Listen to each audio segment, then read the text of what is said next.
నమస్తే, welcome to hot popcorn debate. Pahalgam దాడి తర్వాత భారత్ పాక్ మధ్య ఉద్రిక్త పరిస్థితులు నెలకొన్నాయి. ఈ నేపథ్యంలోనే ప్రధాని మోదీ అధ్యక్షతన భారత సైన్యం అత్యవసర సమావేశం నిర్వహించినట్టు తెలుస్తోంది.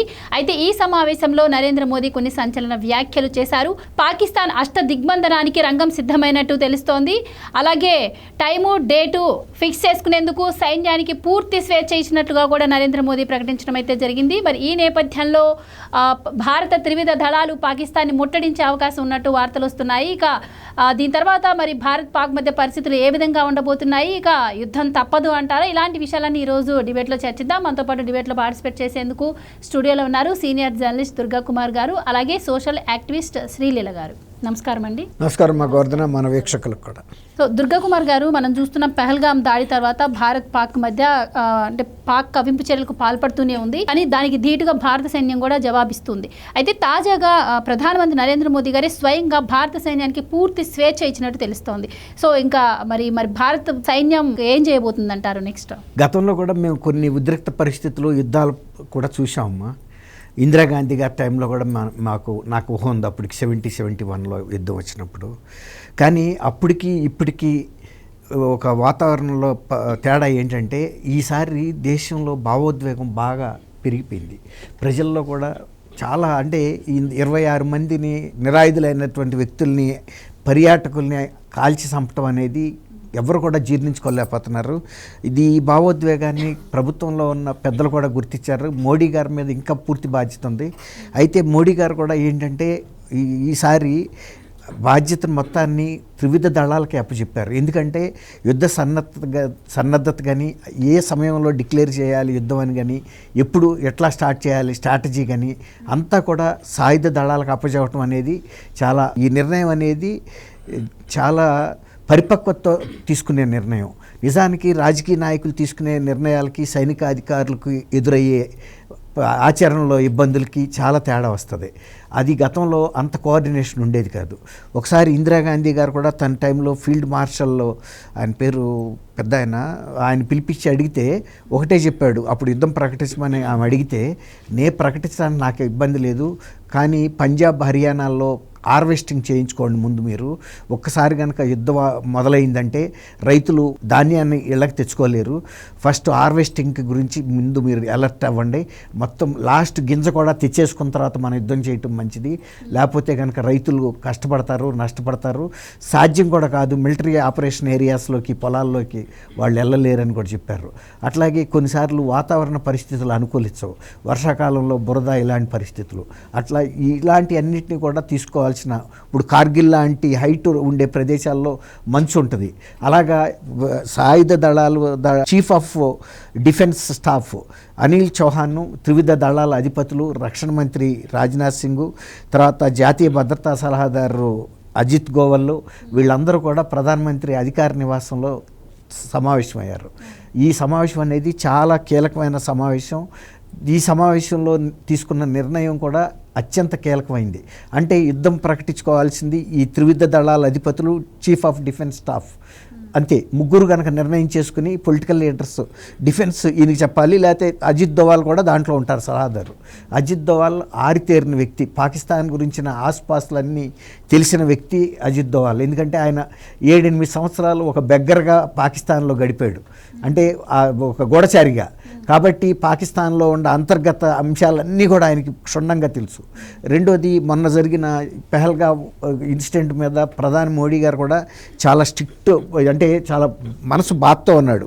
దీనికి సంబంధించి సరైన గుణపాఠం చెప్పి తీరాలి అనే ఒక పట్టుదలకు వచ్చున్నాడు. తర్వాత సైన్యం కూడా పూర్తి స్థాయిలో సిద్ధంగా ఉంది. తర్వాత పాకిస్తాన్లో సీమాంతరంగా ఉన్న ఉగ్రవాదాన్ని అణిచేస్తామని కూడా ఆయన గట్టి హామీ ఇచ్చాడు జాతికి. రెండోది ఏంటంటే, ఈ కీలక భేటీలో ఉగ్రవాద పరిణామాల మీద కానీ, సన్నద్ధత మీద కానీ, సరిహద్దు భద్రత మీద కూడా మళ్ళీ 2 రోజుల్లో ఇంకోసారి కూడా సమావేశం అవుతున్నారు. ఏది ఏమైనా కూడా ఈసారి మాత్రం పాకిస్తాన్ తెలిసో తెలవకో చేసిన ఈ ఉగ్రవాద ప్రోద్బలం వాళ్ళ ప్రాణ సంకటంగా మారింది. వాళ్ళు ఎలా తప్పించుకోవాలి అనేది కూడా అర్థం కావట్లేదు. ఇప్పటికే అక్కడ నిత్యావసర వస్తువుల ధరలు కూడా పెరిగిపోయినాయి అని చెప్తున్నారు. ఇప్పటికే ఆర్థిక పరిస్థితి కూడా చాలా గందరగోళ పరిస్థితిలో ఉంది. గతంలో అంతర్జాతీయ రాజకీయ వాతావరణం ఎలా ఉండేదంటే పాకిస్తాన్కి ఎప్పుడైనా కూడా ఇంతో అంతో అమెరికా సహాయం అంతా ఉండేది, డైరెక్ట్ ప్రత్యక్షంగా కానీ పరోక్షంగా కానీ. కానీ ఈసారి ప్రత్యక్షంగా కానీ పరోక్షంగా కానీ అమెరికా వాళ్ళు ఎట్టి పరిస్థితుల్లోనూ వీళ్ళకి సహాయం చేసే పరిస్థితి లేదు. ఎందుకంటే అంతర్జాతీయ పరిణామాల దృష్ట్యా మోడీ గారికి ఇస్తున్న ప్రాధాన్యత, భారతదేశం యొక్క ఆర్థిక అంశాల్లో అంతర్జాతీయంగా పెరుగుతున్న ప్రాధాన్యం, తర్వాత ఇంకోటి ఏంటంటే అంతర్జాతీయ దౌత్యంలో కూడా ఇవాళ భారత్ చాలా కీలక పాత్ర పోషిస్తూ ఉంది. అది ఇంచుమించుగా అమెరికాకి సమానంగా ఉంది. ఒక్కోసారి అమెరికాకి మించి కూడా భారతదేశానికి ప్రాధాన్యత ఇస్తున్న అంశాలు ఉన్నాయి. అందువల్ల ట్రంప్ కూడా ఇవాళ భారతదేశం వైపే ఉంటాడు తప్ప పాకిస్తాన్కి లేదు. ఇది ఫస్ట్ టైము పాకిస్తాన్ యొక్క సపోర్టు లేకుండా పాకిస్తాను భారతదేశంతో యుద్ధం చేయటం అంటే వాళ్ళకు ఇప్పటికే అర్థమైపోయింది. అసలు యుద్ధం దిక్క ముందే మా ఓటమిని ఒప్పుకున్నామన్న పరిస్థితికి వచ్చేసింది. తర్వాత పౌరులు కూడా ప్రభుత్వం మీద ఒత్తిడి తీసుకొస్తున్నారు. మీరు అనవసరంగా ఈ భారత్తో కవ్వింపు చర్యలు దిగారు, ఇప్పుడు సింధు నది జల ఒప్పందాన్ని రద్దు చేయటం అనేది వాళ్ళకి లైఫ్ లైన్ పోయినట్టు.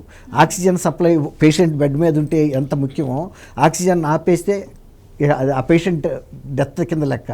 ఇప్పటికే ఆల్రెడీ డెత్ డిక్లరేషన్ కిందకు వచ్చేసింది. ప్రజలు రోడ్ల మీదకి వచ్చేసారు, ఆందోళనకు మొదలైనవి పాకిస్తాన్లో. ఇండియా లాంటి ఒక పెద్ద దేశంతో యుద్ధమే చేస్తారా, పౌరుల తిరుగుబాటుని ఆపుతారా అనే పరిస్థితిగా ఉంది. తర్వాత గతంలో కూడా అనేకసార్లు ఈ యుద్ధాలు జరిగిన సమయంలో సైనికాధికారులు తిరుగుబాటు చేసి ప్రభుత్వాలని స్వాధీనం చేసుకున్న సంఘటనలు కోకొల్లలు పాకిస్తాన్లో. మళ్ళీ ఈసారి కూడా అటువంటి పరిస్థితే వస్తుంది. ఇక ఇప్పుడు మొన్న బంగ్లాదేశ్లో కూడా మనం చూసాం సైనిక తిరుగుబాటు అయ్యటం. అంటే ఇప్పుడు 2019 పుల్వామా ఘటన తర్వాత ఇదే మళ్ళీ హై లెవెల్ మీటింగ్ జరుగుతోంది. అంటే ఈ ఘటన తర్వాత ఇది ఏదైతే పహల్గామ్లో జరిగిందో దీని తర్వాత రెండో మీటింగ్.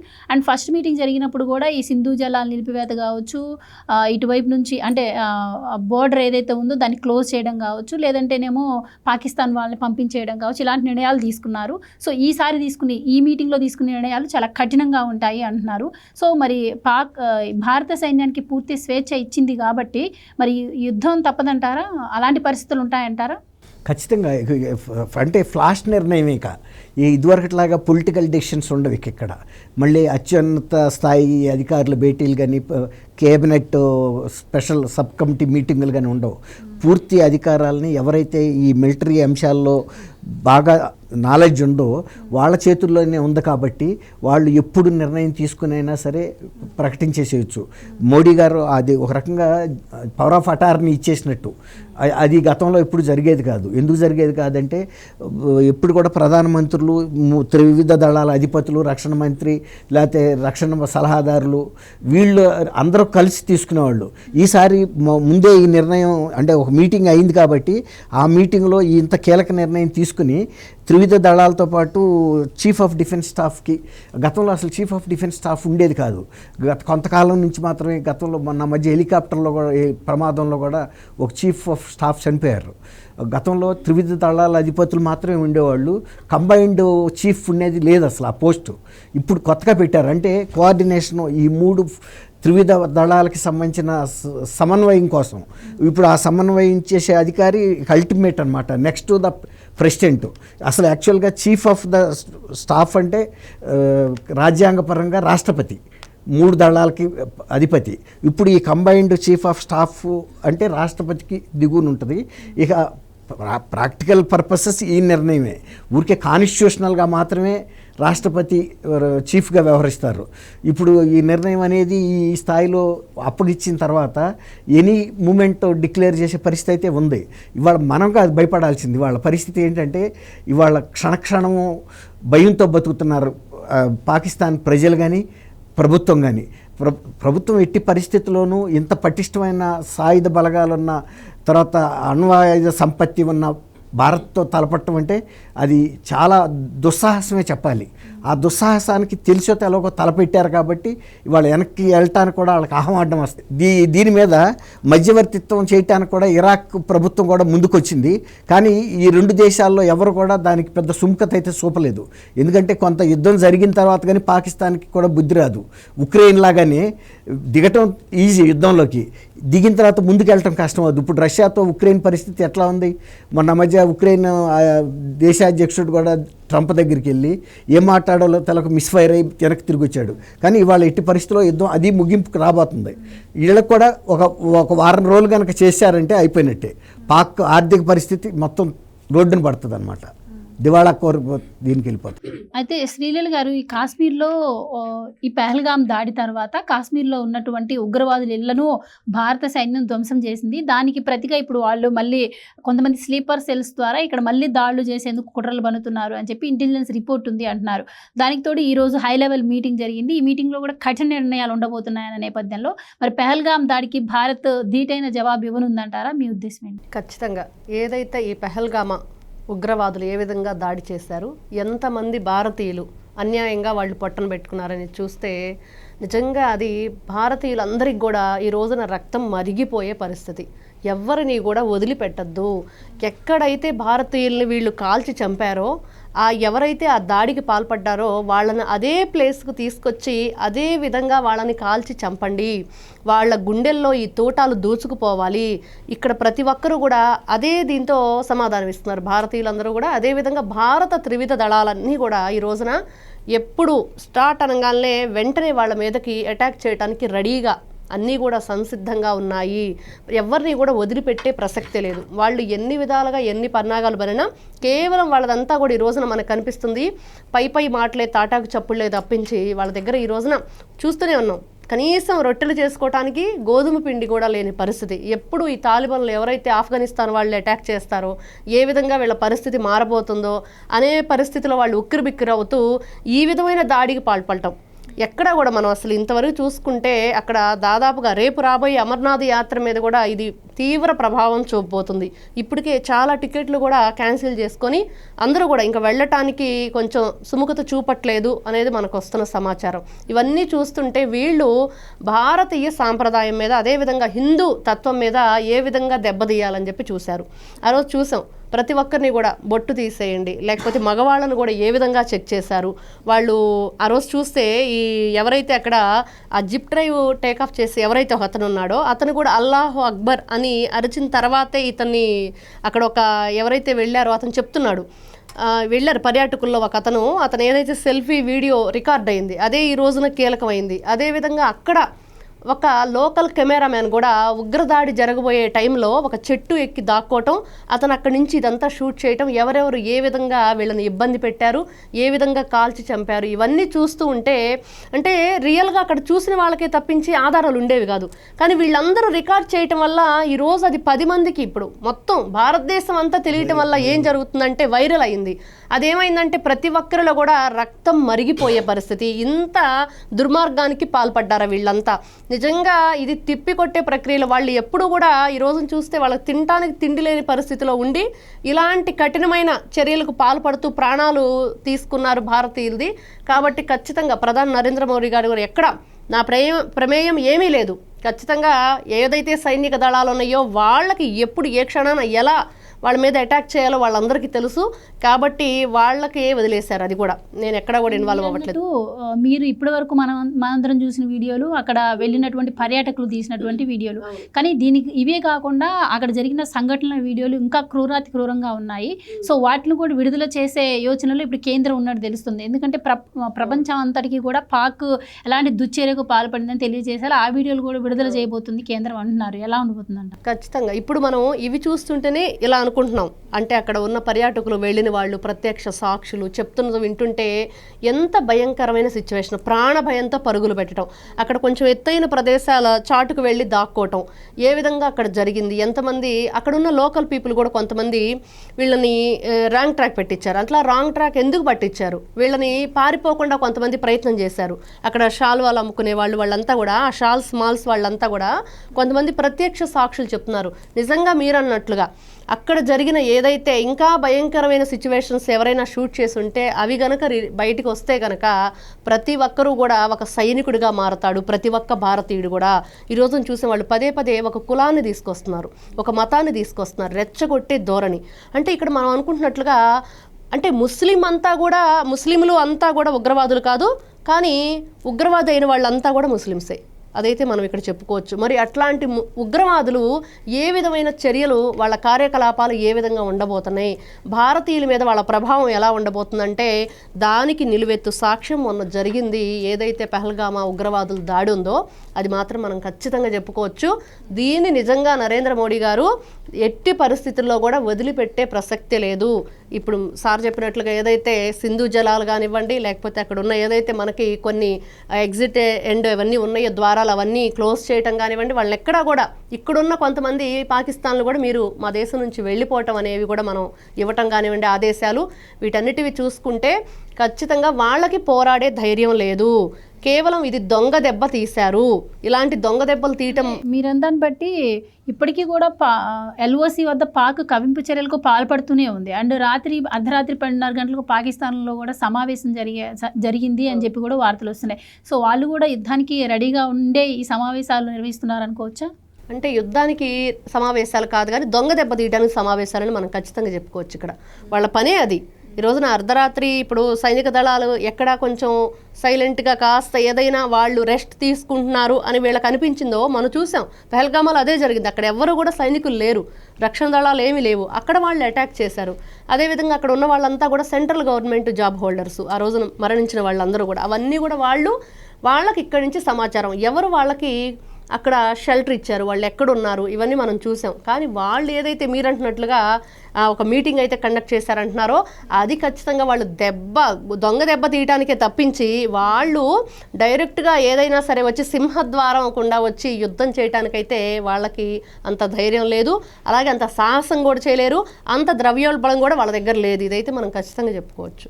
అయితే ఇప్పటిదాకా భారతీయుల మీద జరిగినటువంటి దాడి వేరు, ఇది వేరు అని చెప్పొచ్చు. ఇప్పటి వరకు ఆత్మాహుతి దాడులు చూసాము, లేదంటే ఒక హోటల్లోకి చొరబడి ఎవరిని చూడకుండా కాల్ చేయటం మనం చూసాం. కానీ ఈ దాడిలో మతం అడిగి మరి అంటే చాలా క్రూరంగా మేము కావాలని ఇది చేస్తున్నాం అని చెప్పి చేయడం కావచ్చు.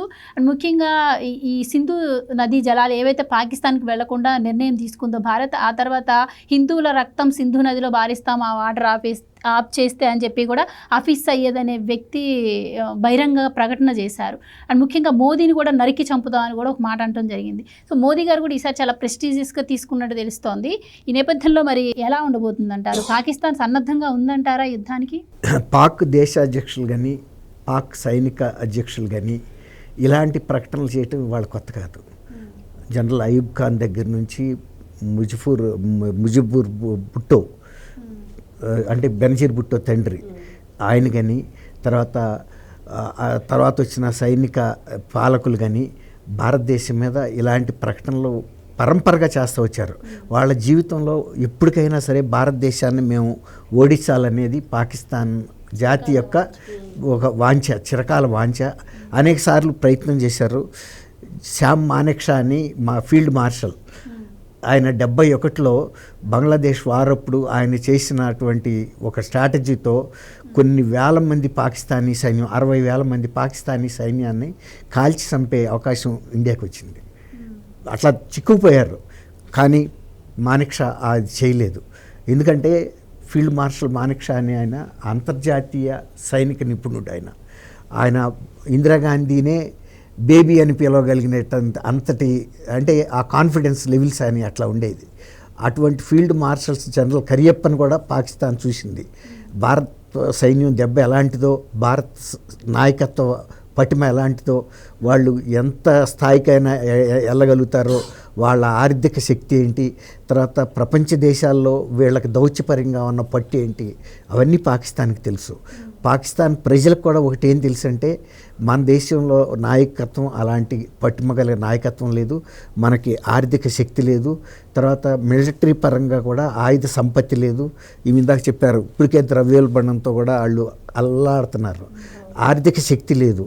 తర్వాత ఇవాళ ఈ గతంలో పోలిస్తే ఆ నాయకులతో ఇవాళ వీళ్ళు పిగ్మీలు, ఎవరు పాకిస్తాన్లో ఉన్న నాయకత్వ స్థానాల్లో ఉన్నవాళ్ళు పిగ్మీలు. కానీ మోడీ మాత్రం ఇదివరకటి భారతదేశ నాయకులు ఏ స్థాయిలో ఉన్నారో అదే స్థాయి వ్యక్తి ఆయన. ఆ రోజు ఇందిరాగాంధీకి సమానమైన వ్యక్తి.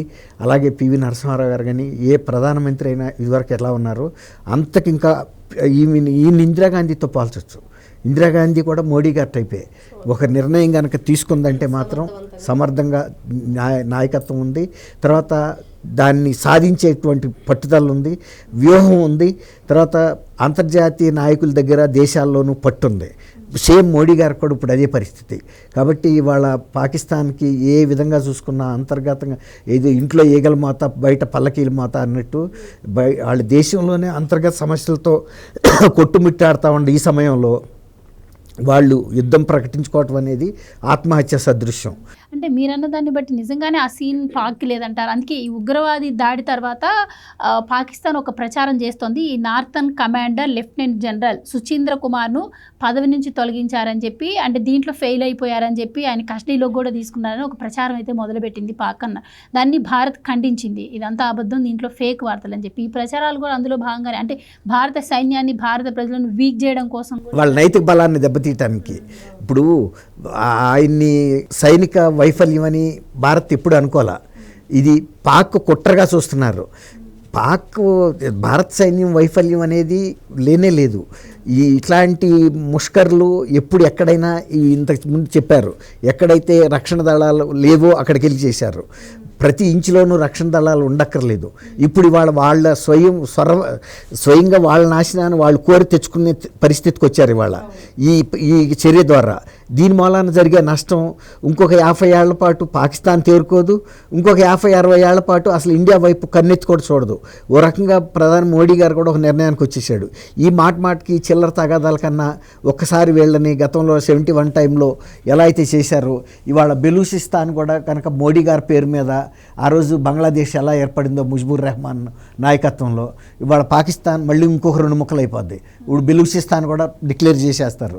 దీంతో పాక్ నడ్డి ఇరిగిపోద్ది అనమాట. ఏముండదు, బెలూచిస్తానే ఓ రకంగా వాళ్ళకి బలమైన ప్రదేశం. అది వాళ్ళంతా ఫైటర్స్. ఆఫ్ఘనిస్తాన్లో కనుక తాలిబాన్ ఫైటర్స్ ఎలాంటిదో వీళ్ళు బెలూచిస్తాన్ అనేది ఒక ట్రైబల్ ఏరియా. ముస్లిమ్స్లో కూడా ఇది ఒక ఫెరోషియస్ ట్రైబ్. ఇది ఆ బెలూచిస్తానే కనుక పోయినాడు ఇక వీళ్ళ పట్టు అలాంటి వీరులు దొరకరు, వీళ్ళకి ఫైటర్స్ కూడా ఉండరు. తర్వాత ఆర్థికంగా కూడా దేశం 2 ముక్కలు అయిపోతే, ఒక షిప్ ఉంది, షిప్గా ఉన్నప్పుడు ప్రయాణం చేస్తే కానీ షిప్ 2 ముక్కలు అయిపోయిన తర్వాత ఎలా మునిగిపోద్దో సేమ్ పాకిస్తాన్ పరిస్థితి ఇప్పుడు 3 ముక్కలు అయ్యింది. ఇప్పుడు 3వ ముక్క. కాబట్టి మళ్ళీ పాకిస్తాన్ ఇప్పుడు కూడా ఈ మన దేశమే కాదు, అసలు పక్కనున్న బంగ్లాదేశ్తో కానీ రేపు ఏర్పడిపోయే బెలూచిస్తాన్తో కూడా తగాద పెట్టుకోదు ఇక. ఎందుకంటే మొండెమే మిగిలింది. ఇక కాళ్ళు చేతులు తల కూడా లేవు. దీనికి కాళ్ళు లేవు, మొండెం తల లేదు. అలాంటి పాకిస్తాన్ ఏర్పడే పరిస్థితికి వాళ్ళే తెచ్చుకున్నారు వాళ్ళు. అయితే మేడం, ఈ లష్కరే తోయిబాకు చెందిన టాప్ కమాండర్ ఎవరైతే ఉన్నారో ఫరూక్ అహ్మద్ దీంట్లో కీలక పాత్ర పోషించారని ఈ పెహల్గామ్ ఘటనకి. అయితే ఇతను కాశ్మీర్లో ఉండి పుట్టి కాశ్మీర్ నుంచి పాకిస్తాన్ వెళ్ళి ఇదంతా చేశాడని ఒక నెట్వర్క్ను రూపొందించుకొని ఇదంతా చేస్తున్నారు అని చెప్పి వీళ్ళకి శిక్షణ ఇచ్చారని కూడా వార్తలు వస్తూ ఉన్నాయి. సో మరి ఇది ఇంటెలిజెన్స్ వైఫల్యం కాదంటారా? అంటే ఇక్కడ సార్ ఇంతకుముందు చెప్పారు, అక్కడ ఒక 8 సంవత్సరాలు భిక్షాటం చేశాడు మన భారతీయ చీఫ్ అతనని. అది ఎలా ఉండిద్దంటే ఎవరు అజిత్ గోవార్. అలానే ప్రతి ఒక్కరు వాళ్ళ వ్యూహాలు లేకపోతే వాళ్ళ పన్నాగాలు వాళ్ళు ఏదైనా చేయటానికి ఒకదానికి, అంటే ఒక ఆత్మాహుతి దళం అని చెప్పుకోవాలి. చావటానికి చంపటానికి దేనికైనా సిద్ధంగా ఉంటారు వీళ్ళు.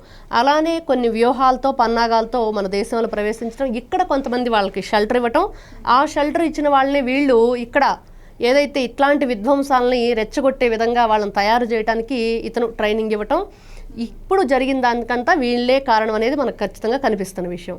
కానీ ఈ విషయం మళ్ళీ కూడా అసలు భారతదేశం వైపు చూడటానికే కాదు, ఆలోచన రావటానికి కూడా వీళ్ళు భయపడే విధంగా మోడీ గారు ఏదైతే సందేశం ఇస్తున్నారో అది ఖచ్చితంగా పాక్ ఇంక అసలు ఇప్పుడు సార్ అన్నట్లుగా ఏదైతే తను ఒక మొండెవలనే మిగిలిపోతుంది, 3 ముక్కలు అయ్యిద్ది ఇంకా కొన్ని రోజుల్లో అని, అదే జరిగిద్ది. ఖచ్చితంగా ఒట్టి మేకపోతు గాంభీర్యాన్ని ప్రదర్శిస్తూ లేనిదాన్ని ఉన్నట్లు చెప్పుకుంటూ ఇంకా ఏదో చేస్తాము చూపిస్తాము ఇలాంటివన్నీ కూడా రెచ్చగొట్టే ధోరణితోనే మాట్లాడుతుంది తప్పించి వీళ్ళు మళ్ళీ ఇక్కడ ప్రవేశించకుండా ఖచ్చితంగా వీళ్ళైతే అన్నీ కూడా క్లోజ్ చేశారు బార్డర్లు ఎక్కడా కూడా. ఇంకా ప్రతి అణువు కూడా జల్లెడ పట్టిన పరిస్థితి. ఎక్కడా కూడా ఇట్లాంటి వాళ్ళు ఇట్లా ఉగ్రవాదులను తయారు చేసే విధంగా శిక్షణ ఇచ్చే విధంగా లేకుండా చేయడానికైతే ఇప్పుడు ప్రయత్నాలు జరుగుతున్నాయి. ఎందుకంటే ఒకసారి చూసాం ఏం జరిగింది. ఇక్కడే షెల్టర్ది అంటే మన భారతదేశంలో ఉంటూ ఇక్కడ గాలి పీలుస్తూ ఇక్కడ నీరు తాగుతూ ఇక్కడ భోజనం తింటూ మన వాళ్ళనే చంపేసిన వీళ్ళు ఇక్కడ ఉండటానికి వీలు లేదు. ఇంకా మరి ఇట్లాంటి వాళ్ళకి మళ్ళీ కూడా ఇట్లాంటివి రిపీట్ అవ్వకుండా చూసుకోవాలనేది గట్టిగా ఇచ్చిన వాయిస్. ప్రధానమంత్రి మోడీ గారు కూడా తక్షణమే ఎప్పుడు సరే అంటే అప్పుడు వీళ్ళంతా కూడా ఒక్కసారిగా విజృంభించేసి అందరినీ కూడా తుదముట్టిస్తారు అనేది మనకు ఖచ్చితంగా కనిపిస్తుంది. అంటే ఈ ఘటన తర్వాత భారత్కి ప్రపంచ దేశాల నుంచి కొంత సపోర్ట్ కూడా లభిస్తోంది. అలాగే పాకిస్తాన్కి కూడా సపోర్ట్ ఇచ్చే దేశాలు కూడా లేకపోలేదు. ఇప్పుడు ఈ భేటీ ఏదైతే ఉందో ఇది దాదాపు 2 గంటల పాటు జరిగింది. దీని తర్వాత రాజకీయ వ్యవహారాల కమిటీ కూడా భేటీ కాబోతుంది అంటున్నారు. సో ఈ వరుస భేటీలు చూస్తుంటే మరి నిజంగానే ఈ 2 దేశాల మధ్య యుద్ధం తప్పదన్న అనుమానం వస్తుంది. కానీ ఇక్కడ ఒకటి, ఇప్పుడు భారతదేశానికి ఇతర దేశాలతో ఇచ్చిపుచ్చుకునే ధోరణి ఒకటి ఉంటుంది. అంటే మీరు మా దేశానికి హెల్ప్ చేస్తే మీకు ఈ దేశానికి మేము హెల్ప్ చేస్తామని. కానీ అట్లాంటి హెల్ప్ భారతదేశం ఇంకో దేశానికి చేయగలిగిద్ది, కానీ పాకిస్తాన్ ఏ దేశానికి చేయలేదు. దానికి అంత సామర్థ్యం లేదు. కాబట్టి ఎవరైనా హెల్ప్ చేయాలంటే వీళ్ళ నుంచి ఖచ్చితంగా ఏదో ఒకటి ఆశిస్తారు. కానీ భారతదేశానికి ఉన్న గొప్పతనం ఏంటంటే ఎవరికైనా ఏ సహాయం అని అందించగలదు. ఇక్కడ అంత గొప్ప మనం చూసాం సైనిక దళాలు ఇవన్నీ కూడా. కానీ పాకిస్తాన్ దగ్గర అట్లాంటివన్నీ లేవు. ఏదైనా ఖచ్చితంగా భారతదేశానికి అన్ని దేశాలు సపోర్ట్ చేస్తాయి, వీళ్ళైతే యుద్ధం చేయగలుగుతారు, కానీ పాకిస్తాన్ అయితే చేయలేదని తప్పకుండా మనం చెప్పుకోవచ్చు ఇక్కడ. Right madam, thank you so much. నమస్తే. Thank you. థ్యాంక్ యూ అమ్మ గౌరవ మన వీక్షకులు. ఇది వాళ్ళ డిబేట్. మరో డిబేట్తో మళ్ళీ కలుద్దాం. Keep watching.